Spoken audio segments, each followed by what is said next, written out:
அனைவருக்கும் இனிய புத்தாண்டு நல்வாழ்த்துக்கள். என்னப்பா ரெசல்யூஷன்ஸ்லாம் எடுத்தாச்சா? என்னோட ரெசல்யூஷன் என்ன தெரியுமா? இந்த வருஷம் ரெசல்யூஷனே எடுக்கக்கூடாது அப்படிங்கிறது தான். நானும் வருஷம் இப்படி இருக்கணும், இந்த மாதிரி பண்ணணும் அப்படின்னு சொல்லிட்டு நிறைய பிளான் பண்ணுவேன். அதை ஸ்டார்ட்டும் பண்ணுவேன். ஆனால் எண்ட் ஆஃப் தி இயர்ல ஒன்று கூட ஃபாலோ பண்ணியிருக்க மாட்டேன். நான் ரியலைஸ் பண்ண இன்னொரு விஷயம் என்னன்னா, ரெசல்யூஷன்ங்கிறது எனக்கு நானே கொடுத்துக்கிற ஃபேக் ப்ராமிஸ். பிளேஸ்மெண்ட்ஸ் அப்போ நாங்கெல்லாம் உட்காந்து ஃபர்ஸ்ட் ரவுண்டுக்கு ப்ரிப்பேர் பண்ணிட்டு இருந்தோம். எனக்கு ஐடியில் ஒரு ஃப்ரெண்ட் உண்டு, அவள் பேர் சுபி. அவள் சொன்னா நம்ம குட்டியாக ஒரு பிரேக் எடுத்துட்டு 11 o'clock போல ப்ரிப்பரேஷன் ஸ்டார்ட் பண்ணலாம் அப்படின்னு. நாங்கள் உட்காந்து பேசிட்டே இருந்ததுல 11:01 ஆயிடுச்சு. அப்போ சொன்னா நம்ம 11க்கு ஸ்டார்ட் பண்ணியிருந்திருக்கணும், 11:01 ஆயிடுச்சு, நம்ம ஏன் ரவுண்டா 11:30க்கு ஸ்டார்ட் பண்ணக்கூடாது அப்படின்னு 30 minutes அப்படியே ஸ்கிப் பண்ணிட்டோம். இதே தான் நியூ இயர் ரெசல்யூஷன்ஸும். Jan 1லேருந்து நம்ம 6 o'clock கிளம்புறோம், Jan 1லேருந்து ஒர்க் அவுட் பண்றோம், Jan 1லேருந்து சுகர் கட் டயட் பண்றோம் அப்படின்னு நம்ம நிறைய பிளான் பண்ணுவோம். ஆனால் Jan 1st மிஸ் ஆயிடுச்சு அப்படின்னா நம்ம ஏன் February 1லேருந்து ஸ்டார்ட் பண்ணக்கூடாது அப்படின்னு 1 month நம்ம ஸ்கிப் பண்ணிடுவோம். இது தள்ளி தள்ளி அடுத்த நியூ இயரே வந்துடும். ஸோ உங்களுக்கு ஏதாச்சும் ஒரு விஷயம் ஸ்டார்ட் பண்ணணும் அப்படின்னா இப்போ ஸ்டார்ட் பண்றேன் அப்போ ஸ்டார்ட் பண்றேன் நல்ல நேரம்லாம் பார்க்காம இந்த செகண்ட்லேருந்தே ஸ்டார்ட் பண்ணிடுங்க.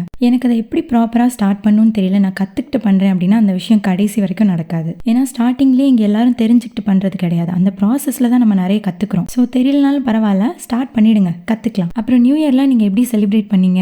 எனக்கு எப்பவும் போல தான் சர்ச்சுக்கு போயிட்டு ஆல் நைட் ப்ரேயர் அட்டன் பண்ணிட்டு வந்தேன். எனக்கு அந்த ப்ரேயர்லேயே ரொம்ப பிடிச்ச விஷயம் என்னன்னா வாக்குத்தத்த வசனம் எடுக்கிறது. எனக்கு கிடைச்ச வசனம் வந்து ரெட்டிப்பான நன்மையை தருவேன், இன்றைக்கே தருவேன். விச் மீன்ஸ் எனக்கு கிடைக்கிற எல்லா பிளஸிங்ஸுமே இந்த வருஷம் டபுளாக கிடைக்குமா. உங்களுக்கு என்ன ப்ராமிஸ் கிடைச்சது அப்படிங்கிறத மறக்காம சொல்லுங்க.